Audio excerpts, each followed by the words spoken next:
ಭಾರತೀಯ ಸೇನೆಗೆ ಕನ್ನಡಿಗರ ಬ್ರಹ್ಮಾಸ್ತ್ರ. ಸೇನೆಗೆ ಸಿಕ್ತು ಎಐ ಪವರ್. ಏನಿದರ ವಿಶೇಷ? ವಿಜಯ ಕರ್ನಾಟಕ ವೆಬ್ ವೀಕ್ಷಕರಿಗೆ ನಮಸ್ಕಾರ. ನಾನು ಶಿವಮೂರ್ತಿ ಸರಪ. ಯುದ್ಧಗಳು ಇನ್ಮುಂದೆ ಕೇವಲ ಬಂದೂಕು, ತೋಪು, ಮಿಸೈಲ್ ಅಥವಾ ಕ್ಷಿಪಣಿಗಳಿಂದ ಮಾತ್ರ ನಡೆಯಲ್ಲ. ಮುಂದಿನ ಜಗತ್ತಿನ ಯುದ್ಧಗಳು ನಡೆಯೋದು ಡೇಟಾ ಮತ್ತು ತಂತ್ರಜ್ಞಾನದ ಮೇಲೆ. ಅದರಲ್ಲೂ ಮುಖ್ಯವಾಗಿ ಆರ್ಟಿಫಿಷಿಯಲ್ ಇಂಟೆಲಿಜೆನ್ಸ್ ಅಥವಾ ಕೃತಕ ಬುದ್ಧಿಮತ್ತೆ ರಕ್ಷಣಾ ವಲಯದ ಭವಿಷ್ಯವನ್ನೇ ಬದಲಾಯಿಸ್ತಾ ಇದೆ. ಇಂತಹ ಮಹತ್ತರ ಬದಲಾವಣೆಯ ಹಾದಿಯಲ್ಲಿ ಭಾರತ ಇಂದು ಜಾಗತಿಕ ಮಟ್ಟದಲ್ಲಿ ತಲೆ ಎತ್ತಿ ನಿಲ್ಲುವಂತಹ ಕೆಲಸವೊಂದು ನಡೆದಿದೆ. ವಿಶೇಷ ಅಂದರೆ ಈ ಸಾಧನೆಯ ಹಿಂದೆ ಇರೋದು ಕರ್ನಾಟಕದ ಪ್ರತಿಭೆಗಳು. ಹೌದು, ಭಾರತದ ರಕ್ಷಣಾ ವಲಯಕ್ಕೆ ಅಗತ್ಯವಿರುವ ದೇಶದ ಮೊಟ್ಟ ಮೊದಲ ಸಂಪೂರ್ಣ ಸ್ವದೇಶಿ ನಿರ್ಮಿತ ಡಿಫೆನ್ಸ್ ಎಐ ತಂತ್ರಜ್ಞಾನವನ್ನು ಕರ್ನಾಟಕ ಮೂಲದ ಸ್ಟಾರ್ಟ್ಅಪ್ ಕಂಪನಿಯೊಂದು ಅಭಿವೃದ್ಧಿಪಡಿಸಿದೆ. ಇದು ಕೇವಲ ತಂತ್ರಜ್ಞಾನದ ಸುದ್ದಿ ಅಲ್ಲ, ಇದು ಆತ್ಮನಿರ್ಭರ ಭಾರತದ ಕನಸಿಗೆ ಕನ್ನಡಿಗರು ನೀಡಿದಂತಹ ಅತಿ ದೊಡ್ಡ ಕೊಡುಗೆ. ಹಾಗಾದರೆ ಏನಿದು ತಂತ್ರಜ್ಞಾನ? ಇದು ಸೈನ್ಯಕ್ಕೆ ಹೇಗೆ ನೆರವಾಗಲಿದೆ? ಡೀಟೇಲ್ ಆಗಿ ನೋಡೋಣ.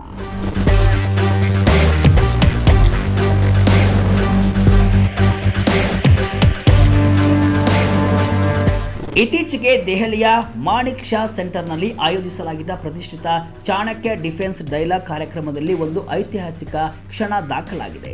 ಕೇಂದ್ರ ರಕ್ಷಣಾ ಸಚಿವ ರಾಜನಾಥ್ ಸಿಂಗ್ ಅವರು ಭಾರತದ ಮೊದಲ ಸಂಪೂರ್ಣ ಸ್ವದೇಶಿ defence AI as A service ಅನ್ನು ಲೋಕಾರ್ಪಣೆ ಮಾಡಿದರು. ಇದನ್ನು ಅಭಿವೃದ್ಧಿಪಡಿಸಿರುವುದು ಕರ್ನಾಟಕ ಮೂಲದ ಡೀಪ್ ಟೆಕ್ ಸ್ಟಾರ್ಟ್ಅಪ್ ಕಂಪನಿಯಾದ ನ್ಯೂರಾಲಿಕ್ಸ್ ಎಐ. ರಕ್ಷಣಾ ಸಚಿವಾಲಯದ ಮಹತ್ವಾಕಾಂಕ್ಷೆಯ ಐಡೆಕ್ಸ್ ಅದಿತಿ 2.0 ಯೋಜನೆಯ ಅಡಿಯಲ್ಲಿ ಭಾರತೀಯ ಸೇನೆಗಾಗಿ ಈ ವಿಶೇಷ ತಂತ್ರಜ್ಞಾನವನ್ನು ರೂಪಿಸಲಾಗಿದೆ.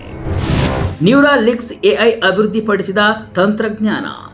ಇಷ್ಟು ದಿನ ರಕ್ಷಣಾ ವಲಯದಲ್ಲಿ ಬಳಸುತ್ತಿದ್ದ ಎಷ್ಟೋ ಸಾಫ್ಟ್ವೇರ್ಗಳು ಅಥವಾ ಕ್ಲೌಡ್ ಸೇವೆಗಳು ವಿದೇಶಿ ಕಂಪನಿಗಳು ಆಗಿರ್ತಾ ಇದ್ವು.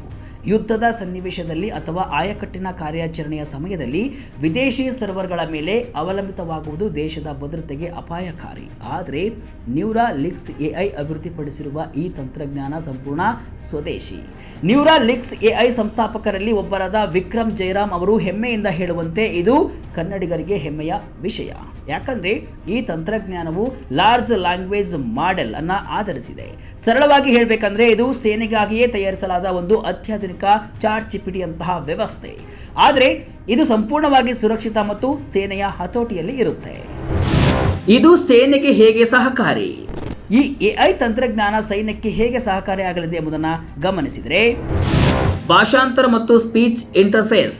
ಯುದ್ಧ ಭೂಮಿಯಲ್ಲಿ ಕ್ಷಣಾರ್ಧದಲ್ಲಿ ನಿರ್ಧಾರಗಳನ್ನು ತೆಗೆದುಕೊಳ್ಳಬೇಕಾಗುತ್ತೆ.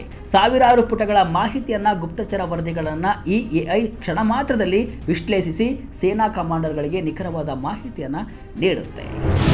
ಭಾಷಾಂತರ ಮತ್ತು ಸ್ಪೀಚ್ ಇಂಟರ್ಫೇಸ್. ನಮ್ಮ ಸೈನಿಕರು ದೇಶದ ಮೂಲೆ ಮೂಲೆಗಳಿಂದ ಬಂದಿರ್ತಾರೆ ಅಥವಾ ಗಡಿ ಭಾಗದಲ್ಲಿ ಬೇರೆ ಬೇರೆ ಭಾಷೆಯ ಸಂವಹನಗಳನ್ನು ಭೇದಿಸಬೇಕಾಗಿರುತ್ತೆ, ಅಂದರೆ ಮಾತನಾಡಬೇಕಾಗಿರುತ್ತೆ. ಈ ಎಐ ತಂತ್ರಜ್ಞಾನವು ಭಾಷೆಯ ಅಡೆತಡೆ ಇಲ್ಲದೆ ಮಾಹಿತಿಯನ್ನ ಸೈನಿಕರಿಗೆ ಭಾಷಾಂತರಿಸಿ ನೀಡುತ್ತೆ. ಸುರಕ್ಷತೆ ಮತ್ತು ಡೇಟಾ ಪ್ರೈವಸಿ. ಎಲ್ಲಕ್ಕಿಂತ ಮುಖ್ಯವಾಗಿ ಈ ತಂತ್ರಜ್ಞಾನಕ್ಕೆ ವಿದೇಶಿ ಕ್ಲೌಡ್ ಸೇವೆ ಅಥವಾ ನಿರಂತರ ಇಂಟರ್ನೆಟ್ ಸಂಪರ್ಕದ ಹಂಗಿರಲ್ಲ ಇನ್ಮುಂದೆ. ಇದು ನಮ್ಮದೇ ಆದ ಡೇಟಾ ಇಂಟಿಗ್ರೇಷನ್ ಮೂಲಕ ಕೆಲಸವನ್ನು ಮಾಡುತ್ತೆ. ಇದರಿಂದ ಸೇನೆಯ ಅತ್ಯಂತ ಗೌಪ್ಯ ಮಾಹಿತಿಗಳು ದೇಶದ ಒಳಗೆ ಸುರಕ್ಷಿತವಾಗಿರುತ್ತೆ. ಇದು ಆಪರೇಷನಲ್ ರೆಡಿನೆಸ್ ಅಂದರೆ ಕಾರ್ಯಾಚರಣೆಯ ಸನ್ನದ್ಧತೆಯನ್ನು ಹೆಚ್ಚಿಸುತ್ತೆ. ರಕ್ಷಣಾ ಕ್ಷೇತ್ರದಲ್ಲಿ ಹೊಸ ಆವಿಷ್ಕಾರ.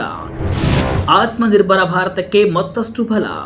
ನ್ಯೂರಾಲಿಕ್ಸ್ ಎಐನ ಸಹ ಸಂಸ್ಥಾಪಕರಾದ ಕನ್ನಡಿಗ ವಿಕ್ರಮ್ ಜಯರಾಮ್ ಅವರು ಹೇಳುವಂತೆ, ರಕ್ಷಣಾ ಸಚಿವಾಲಯದ ಐಡೆಕ್ಸ್ ಅದಿತಿ 2.0 ಉಪಕ್ರಮವು ದೇಶದ ಸ್ಟಾರ್ಟ್ಅಪ್ಗಳಿಗೆ ರಕ್ಷಣಾ ಕ್ಷೇತ್ರದಲ್ಲಿ ಹೊಸ ಆವಿಷ್ಕಾರ ಮಾಡಲು ದೊಡ್ಡ ಅವಕಾಶವನ್ನು ನೀಡಿದೆ.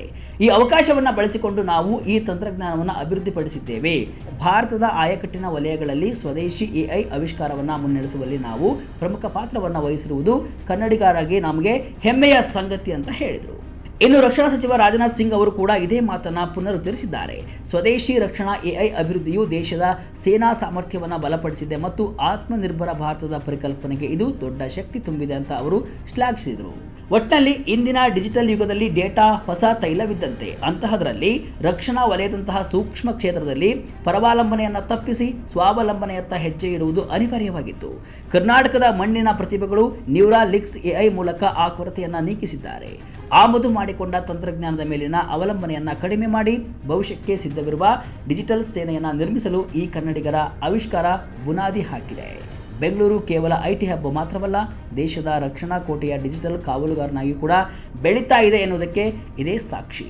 ದೇಶದ ರಕ್ಷಣೆಗೆ ಕನ್ನಡಿಗರ ಈ ಕಾಣಿಕೆ ನಿಜಕ್ಕೂ ಅನನ್ಯ.